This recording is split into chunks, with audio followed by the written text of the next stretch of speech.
Barakallah fiik, Ustaz. Wah, mantap. Ya, apalagi kita ngomongin sama orang tua juga tuh panjang ya, Ustaz ya. Ya misalnya tadi mau hijrah anak muda keluar dari pekerjaan yang tadinya haram misalnya, terus ke sekarang yang lebih pilih yang halal atau usaha sendiri. Nah, ini kita udah mulai masuk ke ranah usaha nih. Sepertinya cocok dibahas, kenapa? Karena kan Ustadz Khalid Basalamah ini, guys. Ini kan selain dai juga. Coba kita buka dulu. Mau izin Ustaz ya, Anda buka Ustaz ya. Gazwah.com. Coba lihat dong unit bisnis. Coba deh Dan. Coba. Nah, Tour, Ajwat Store, Ajwat Resto, Gazwa Peduli, Sedekah Kreatif, Pustaka Ibnu Zaid, Mawadah Indonesia, KHB Property. Ini kalau diterusin Ustadz mau sampai mana? Sampai bawah Ustadz terus Ustadz. Sampai TV ketutup nih. Tambah terus ini Ustadz. Belum yang FAM. FAM tadi udah? FAM. Ada FAM. Al-Hafam belum. Tuh kan. Ana tahu ngobrol-ngobrol sama Dimas kemarin nih. Buka juga booth kemarin di acara event pameran muslim itu kan. Nah itu gimana Ustaz? Maksudnya ini kita bahas kalian deh. Anak muda yang memang dia mau hijrah terus pengen usaha, kenapa mau usaha? Karena mau ngikutin Ustaz Khalid Basalamah. Masya Allah. Ada hadis Nabi SAW. Man taraka sya'nillah abdalahu khairan min. Siapa yang meninggalkan sesuatu karena Allah, Allah akan gantikan yang lebih baik. Dan itu harus diikuti dengan keyakinan. Oke, jadi maksudnya pada saat seseorang muslim, hijrah muslimah, dan dia mau meninggalkan sesuatu pendapatan haram, pekerjaan syubhatnya, dia tinggalkan karena Allah, Nabi SAW yang jamin, bukan saya. Bahwasanya Allah akan gantikan yang lebih baik. Itu dulu landasannya. Gitu. Oke. Kalau masalah kami buka usaha-usaha ini, sebenarnya sih saya cuma bicara tentang 2 poin sebabnya. Yang pertama, saya coba ingin mengubah persepsi di tengah-tengah masyarakat. Kalau ustadz itu hidup dari amplop saja. Wah, ini menarik dibahas nih. Ya, jadi ya. Kesannya, maaf, tanda kutip ya, ini tidak semua tentu. Agama itu bisa dibeli. Jadi karena dibayar amplopnya, akhirnya ustadznya bisa dipesan tuh. Ustadz bahas ini ya, jangan bahas ini ya. Sementara agama kan tidak bisa dibelikan begitu. Iya. Dibelikan. Jadi agama itu mulia, kita harus sampaikan. Dan di saat dai itu punya sumber income sendiri, bukan berarti mereka tidak boleh terima amplop ya. Kalau mereka diberikan boleh saja, tapi kalau saya tidak isi pengajian kecuali saya harus dibayar sekian, ini kan jadi tanda tanya. Agama diperjualbelikan. Waduh. Tapi pada saat seorang dai itu bisa menjadi seorang pengusaha, dia bisa jadi contoh. Kalau dia kan sudah tahu mana yang riba tidak boleh, mana yang manipulasi nggak boleh, mana yang gharar, dan hukum-hukum jual beli dalam bab jual beli kan jelas. Dan bagaimana transaksi jual beli yang baik, yang jujur, transparan semua. Kan dia sudah tahu. Sekarang kenapa dia nggak praktekin teori itu? Padahal waktunya sama 24 jam sama pengusaha-pengusaha yang ada kan. Harusnya dia harus lebih bisa menonjol dong. Karena memang dia udah tahu teori, tinggal dia belajari ilmunya. Atau dia coba mencari orang lain untuk menjadi pemodal buat dia misalnya. Karena itu bisa saja. Cuma banyak orang yang tidak berpikir ke situ. Itu poin dulu. Jadi saya coba dengan kemampuan kami, apa yang Allah amanahkan saja dari keterampilan yang bisa gitu kan. Nah, supaya jangan ada persepsi negatif tentang dai. Dan saya selalu membuka diri kepada teman-teman dai, para ustadz. Ayo, fadhal kalau mau memang ketemu, ngobrol tentang usaha-usaha ini, bagaimana cara bukanya, bagaimana memulainya, mulai dari mana. Bisa kita ngobrol dan silakan. Saya malah lebih suka pada saat teman-teman ini bisa mendapatkan manfaat. Itu satu sisi. Sisi yang lain, jadi saya coba mulai dulu dari apa yang kira-kira yang mudah yang bisa. Tidak usah selalu langsung berpikir usaha yang besar dulu. Ini unit-unit usaha yang cukup banyak tadi itu bukan dalam 1-2 hari semuanya. Ya, Anda ngikutin memang ya, mulai dari restoran, belan-belan ya. Apa mungkin ada lagi yang pertama sebelum restoran? Tadinya memang diamanahkan untuk bisnis gaharu, kayu gaharu. Oleh salah satu teman dari Riyadh dulu, beliau kasih modal, beliau lihat laporan yang saya kasih kok detail sekali gitu kan pada saat beli kemudian transaksi, akhirnya berjalan itu. Tapi memang saya melihat ini kan incidental dia ya. Kadang-kadang kita kumpulin kayu gaharu itu baru diekspor ke Saudi, ini butuh waktu menunggu 2 bulan pengumpulan, kemudian tunggu tamu. Jadi bukan income yang harian yang bisa didapatkan. Sampai akhirnya dengan izin Allah SWT kurang lebih mungkin sekitar 10 tahun atau 11 tahun yang lalu, ada satu teman saya di Jakarta sini, beliau dari Jordan, namanya Abu Yusuf. Beliau sudah sering saling mengunjungi. Satu waktu dia bilang, Khalid, saya punya anak 3 dan kayaknya income saya kerja di salah satu yayasan sosial dari Kuwait yang ada di Jakarta kayaknya kurang gitu. Jadi gimana? Dia bilang, saya ingin ada sumber income tambahan. Jadi gimana? Apa keterampilan antum? Dia bilang, saya bisanya masak. Oke, baik. Coba deh, kalau masak, coba masakin. Karena kebetulan saya juga pecinta kuliner. Masya Allah. Karena lama 7 tahun di Saudi, jadi biasa makan makanan Timur Tengah kan. Satu sisi lain juga waktu itu restoran Timur Tengah masih terhitung jari lah di Jakarta terutama.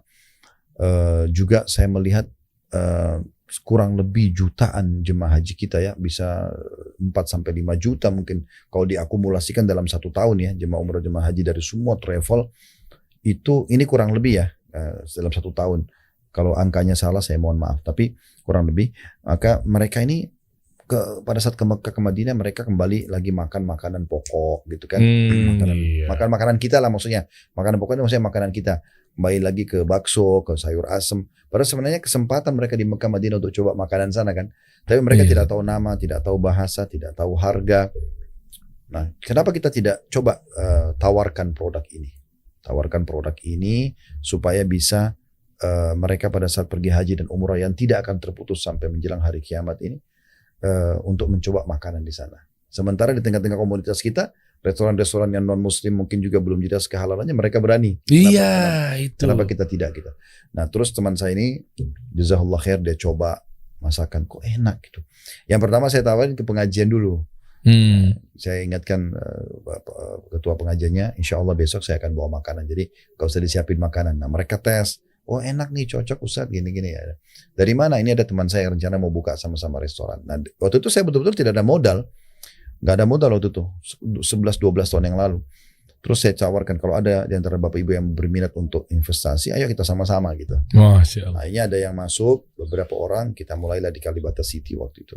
Oh iya, sebelum dicondet ini Ustadz. Iya. Wah, ini sisi lain loh guys. Ini mungkin Ustadz jarang publish mengenai cerita ini nih. Ini penting nih. Ini kita harus gali ilmunya. Setuju teman-teman ya. Akhirnya kita coba buka. Ya namanya bisnis ya. Pasang surut biasa. Tapi bagaimana seseorang itu komitmen dan yakin dengan Allah SWT. Akhirnya alhamdulillah kita pindah ke Condet. Dan dengan berjalan waktu kita terus mempelajari problematika yang ada. Kita coba kembangkan. Akhirnya sampai alhamdulillah Allah bukakan pintunya yang sangat baik. Nah jadi alasan restoran itu selain memperkenalkan makanan Timur Tengah, juga halalnya gitu kan, di tengah-tengah komunitas muslim, rempah-rempahnya juga bagus gitu-gitulah. Itu untuk restoran. Dan insya Allah dalam waktu dekat kita akan kembangkan lagi dengan membuka cabang-cabangnya. Dengan ya mungkin kita bisa, bukan kita pasarkan franchise ya, tapi dia lebih kepada cabang memang. Jadi masih dalam manajemen kami gitu. Udah saatnya bisa buka cabang. Anu setiap ke situ kan Baramadika apa segala macam penuh terus tuh. Ya kan mobil kadang anu parkirnya di belakang samping situ, kadang sini. Ajwat Resto luar biasa Ustaz, Masya Allah bismillah. Nah itu ya. Terus jadi mau buka cabangnya di daerah mana? Dengan kita insya Allah mau buat juga Ajwat Corner. Jadi di rencananya insya Allah kalau Allah mudahkan di setiap SPBU itu ada Ajwat Corner yang jual minuman-minuman khas kita, pastry-nya gitu-gitu. Wah mantap, mantap. Nah, kemudian setelah Ajwat Resto kan ada Ajwat Store. Nah di Ajwat Store itu saya selalu coba partnerkan. Jadi orang kalau habis makan atau sementara nunggu makanan mereka bisa mengisi waktu untuk beli kacang-kacangan, parfum, buku. Jadi dia kayak satu kesatuan sebenarnya Ajwat Resto sama Ajwat Store itu. Oke, kita kalau buka cabang nanti di mana ada Ajwat Resto pasti ada Ajwat Store-nya. Oh, pintar sekali Ustadz marketingnya ya. Jadi revenue-nya nggak cuma sekedar restoran Ustadz ya. Sambil nunggu atau mungkin sambil nunggu take away. Ya. Oh itu alasannya, boleh saya tebak Ustaz? Alasannya kenapa toko buku untuk Ajwat Store-nya ada toko buku sama apa lagi, parfum juga, baju-baju itu, pakaian itu taruhnya di dekat kasir di depan. Kalau saya coba cocok logi ya guys. Jadi ketika nunggu take away kayak kemarin saya nunggu take away Ustaz. Mau nggak mau kan saya jadinya kan ngecek-ngecek. Memang kita pintu masuknya di Ajwat Store. Jadi ke kanan itu ke Uhud Tour, ke kirinya ke Resto. Jadi itu satu pintu. Jadi orang kalau masuk keluar ya itu pas banget di tengah-tengah situ trafiknya. Masya Allah, Masya Allah. Allahumma barik. Iya. Nah, setelah alhamdulillah berkembang itu, terus kemudian kita melihat ceramah ini kayaknya sudah ribuan jam, Masya Allah. Kayaknya banyak permintaan juga ke buku. Kenapa ini nggak dipindahin ke buku gitu. Nah sekarang alhamdulillah sudah ada tim Pustaka Ibnu Zaid. Kita bentuk sendiri penerbitan. Semua ceramah-ceramah itu dituangkan dalam bentuk buku. Tinggal diatur dengan bahasa buku. Kan bahasa ceramah dengan bahasa buku agak beda. Nah setelah itu insya Allah kita akan terbitin. Dan sudah terbit seperti buku Dahsyatnya Ramadan, kumpulan khutbah Jumat, Mahkota Pengantin. Mahkota Pengantin bukan. Bukan. Itu tulisan salah satu syekh dari Mesir. Oh bukan. Tapi itu pernah kita bedah gitu. Tapi buku-buku yang tulisan kami itu yang dari ceramah-ceramah, terutama judul Tabligh Akbar. Nah itu kita coba tuangkan dalam bentuk buku. Berjalan waktu juga ternyata permintaan saya itu waktu itu sering bimbing travel lain kan, sebuah travel untuk haji dan umroh. Kok saya nggak berpikir ya sambil berdoa sama Allah mudah-mudahan dimudahkan supaya bisa punya travel sendiri. Ya dengan hikmah Allah SWT tiba-tiba ada Allah utus jemaah yang mau ikut investasi. Ya, alhamdulillah mereka sampai sekarang masih bergabung bersama kami. Kita beli travelnya, terus kita jalankan dan memang ya saya lah jadi maskot di situ untuk jadi marketingnya karena kan memang dengan dikenal oleh masyarakat akhirnya orang jadi mau coba travel ini dan coba kita jaga kualitasnya dan harus berhubungan dengan masalah-masalah syar'i. Seperti misalnya kita nggak ada nama hangus ya, ada istilah hangus. Yeah. Karena sebagian travel misalnya dia masih bisa refund uang jemaah, tapi dia misalnya nggak refund contohnya dengan alasan ya kenapa batal? Ya sudah berarti uangnya hangus. Ini kan travel haji umroh harusnya tidak. Sama juga di Uhud itu kami tekankan sekali kalau ada jemaah misalnya dia batal sebelum hari H dan kita hubungi penerbangan dia masih bisa refund tanpa potongan ataupun kalau ada potongan 10% kita kembalikan, kita katakan ini 10% ini buktinya dari penerbangannya, kemudian ini uangnya akan kembali pada bulan itu pekan ini misalnya. Kamar dia di sana yang sudah kita bayarin transportasinya, kalau itu masih bisa di refund kita refundkan semua. Tapi kalau tidak bisa, misal contoh ini hal yang peka sekali, kalau tidak bisa misalnya contoh dia hari H batal. Tiket gak bisa di refund lagi, dianggap hangus karena kadang-kadang ada yang sudah issued boarding pass, hotel sana sudah dibayar full, transport sudah dibayar full, sekarang tidak bisa lagi di refund. Hotel-hotel kadang-kadang tidak mau lagi. Maka saya ingatkan selalu teman-teman di Uhud Tour, ingat kamar ini sudah dibayar oleh jemaah ini, nggak boleh dipakai karena dia pakai uang dia gitu, kecuali dia yang menghalalkannya. Nah biasanya ada sebagian teman-teman travel, enggak ini kesempatan karena ini batal, ya bisa sangat peluang emas itu. Nah ini contoh-contoh, nah itu kita hubungkan transaksi-transaksi ini dengan masalah hukum syar'i juga supaya benar-benar berjalan sesuai dengan apa yang diharapkan. Dan pada saat kita berkhidmat dengan jemaah haji umroh itu betul-betul maksimal karena kita tahu ini bukan masalah keuntungan uangnya saja, itu pasti akan datang karena memang ada margin kan.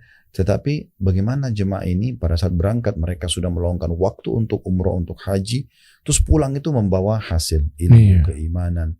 Di sana juga mereka dilayani dengan baik, hotelnya, fasilitasnya, dengan niat ini membantu para hamba-hamba Allah yang mau ibadah. Jadi bukan karena nama baik travel saya, bukan. Ternyata nama baik travel itu terbawa dengan sendirinya pada saat kita niatkan karena Allah itu. Wah, Masya Allah. Artinya kalau untuk ngomongin Uhud Tour ini sendiri, keberangkatan yang terdekat besok insya Allah tanggal 29 Maret ada. Udah full? Belum San? Sudah. Ya, maksudnya kalau yang mau ikut yang nanti insya Allah di Ramadan. Oh Masya Allah. Itu karena yang 10 terakhir. Karena 29 Maret ini sebenarnya kalau Uhud Tour tuh selalu ngambil jalurnya ke Madinah dulu. Karena tujuan kami direct ke Madinah supaya jemaah adaptasi dulu dengan cuaca. Setelah 3 hari di Madinah, hari keempat kita baru ke Mekah. Jadi mereka tidak kaget dibandingkan kita harus turun Jeddah langsung masuk umroh dulu kan. Oh iya. Kadang-kadang letih 9 jam di pesawat, belum lagi perbedaan waktu. Itu kita jalan ke Madinah dulu baru kemudian umroh. Itu yang salah satu kita jadikan sebagai program unggulan di Uhud itu. Nah di Ramadan nanti itu akan ada pemberangkatan 17 dan 18 April. Wah sepertinya kalau saya kosong harusnya ikutnya nih Zat. 17 April itu bronze-nya bintang 3. Oh bronze berarti bukan sama Ustadz dong?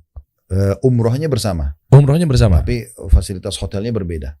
Yang gold yang tanggal 18-nya cuma beda jam saja. Yang tanggal 17 itu berangkat jam 7 malam dengan Saudi Airlines. Yang tanggal 18-nya itu dengan Garuda jam 7 pagi.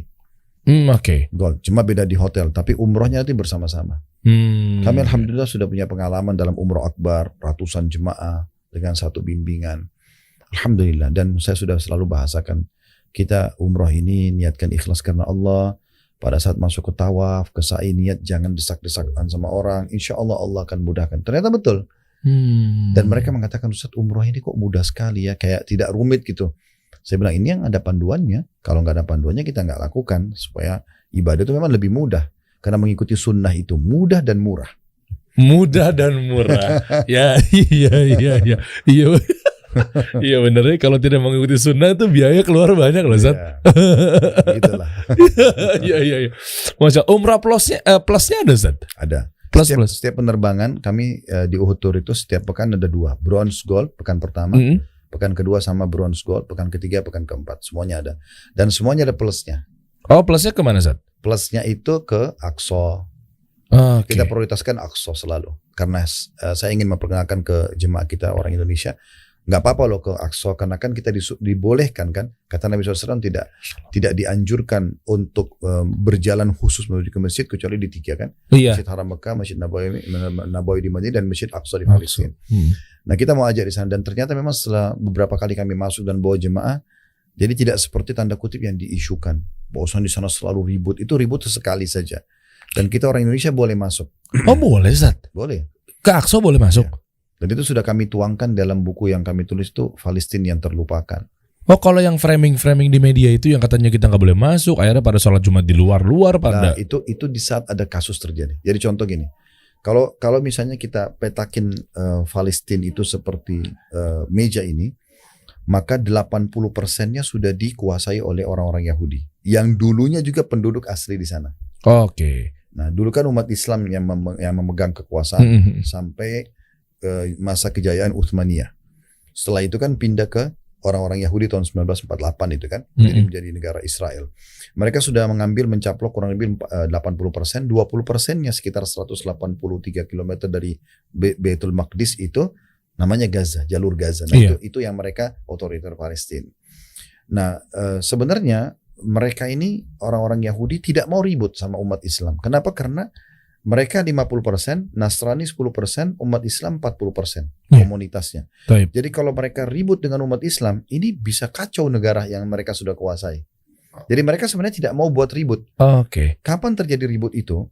Misal, ini yang kasus yang kami temukan di lapangan, dan itu juga pengakuan teman-teman kita di sana ya. Jadi kalau misalnya ada satu orang Palestina, dia sudah terlalu jengkel mungkin karena di semua wilayahnya kan ada banyak tentara-tentara Israel gitu. Nah dia keluar bawa pisau dapur gitu, terus ditusuklah satu tentara Israel ini. Nah matilah dia. Nah orang Israel ini minta, ini yang tusuk ini siapa? Nah misalnya ini orangnya diserahkan, ya udah terjadi, nggak ada masalah. Tapi di saat itu nggak diserahkan, maka terjadilah penyerangan ke wilayah di mana ada yang dicurigai pembunuh itu misalnya. Nah nanti setelah ditemukan orang itu, ya udah selesai. Blokade jalan-jalan semua telah dibuka. Oh jadi fokusnya di memang si oknum si orang ini. Iya. Oh, Ana pikir akan rusuh, dan itu kalau rusuh maka mereka tidak akan tenang seperti sekarang. Jadi rusuh itu di waktu tertentu saja. Di saat memang ada kasus yang membuat mereka rusuh gitu. Salah satu contohnya boleh tahu, Ustaz? Ya tadi misalnya kayak ada satu anak muda Palestina yang sengaja membunuh. Selain itu maksudnya? Contoh yang lain biasanya sih itu. Biasanya lebih kepada ada tentara Israel yang dibunuh gitu. Biasanya ke situ. Kalau yang lain sih sepertinya tidak. Allahu alam ya, kalau ada di luar daripada ilmu yang kami ketahui. Tapi setahu saya sih lebih ke situ. Jadi di Israel itu sendiri, saya pernah dijelasin sama mutawif kita ya, tour guide-nya di sana gitu. Tour guide-nya yang ada di sana. Dan dia lancar sekali bahasa Indonesia, apalagi memang kami bisa interaksi bahasa Arab. Terus saya tanya, bagaimana sih sebenarnya pemetakan masyarakat Palestina setelah dikuasai oleh Israel? Dia bilang terbagi 3. Yang pertama itu adalah orang yang mendukung negara Israel. Itu dia tidak disuruh masuk agama Yahudi, karena orang Yahudi itu nggak mau kita masuk ke agamanya. Mereka eksklusif. Mereka anggap mereka lebih dari orang lain. Sehingga dia tetap Muslim, dia tetap orang Palestina, tapi paspor Israel. Dia kayak ngakuin lah. Kayak kita di Indonesia dulu ini waktu dijajah sama Jepang, sama Belanda, kita akuin mereka sebagai pemerintah, nah seperti itu. Nah itu kelompok yang pertama, mereka bebas buka usaha, mereka warga negara Israel. Kelompok kedua yang tidak mau buat masalah tapi juga tidak mau ambil warga negara.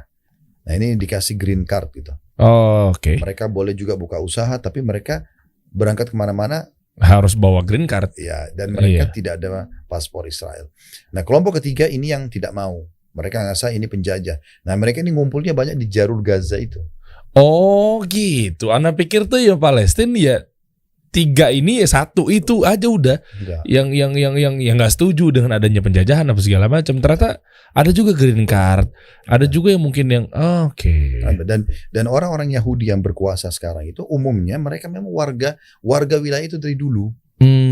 Terjadilah persaingan politik, maka mereka akhirnya menguasai gitu. Iya. Seperti itu. Wah menarik nih kalau kita bahas. Mungkin nanti ada sesi sendiri untuk kita podcast bahas tentang itu. Sat. Boleh. Boleh bedah buku itu. Sat. Dan usaha-usaha yang lainnya tadi apa aja Dan? Coba kita lihat. Karena ada juga tadi udah cerita mengenai Uhud, Mawaddah. Ini sepertinya juga masih cocok sekali dibahas oleh anak-anak muda, terutama Anda Aldan yang berada di belakang kamera, wahai bujang. Mawaddah ini favorit Ustaz. Di mana-mana disebutin.